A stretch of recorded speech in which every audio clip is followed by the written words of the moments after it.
Hello everyone, welcome to the HardReset channel, and today I'm going to show you how to fix screen flickering on the MOTOROLA Moto G67.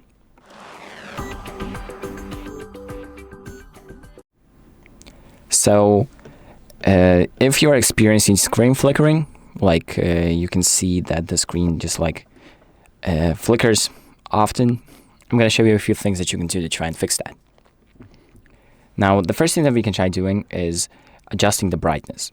So just simply try dragging the brightness up and down, because depending on your lighting conditions, that might be the thing that is causing the brightness to change.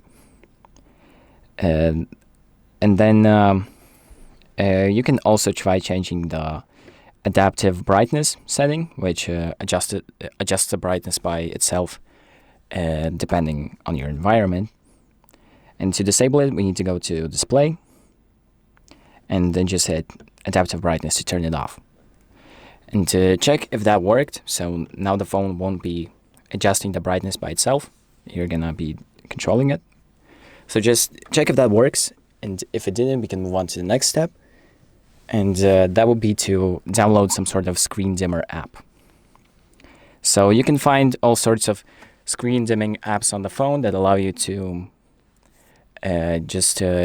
turn up or down the brightness beyond the set amount in the phone. So just go to the Play Store, find a screen dimmer app, download it, and use it.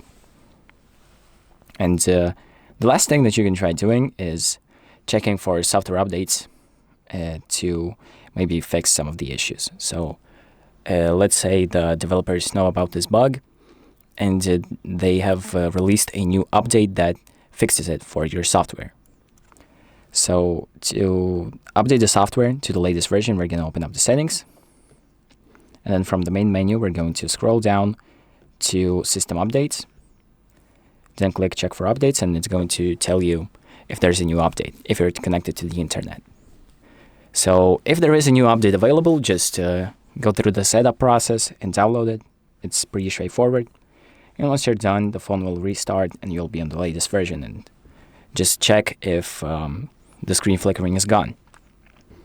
And that is pretty much it for this video. So thank you for watching. I hope this video helps you, and make sure to like and subscribe.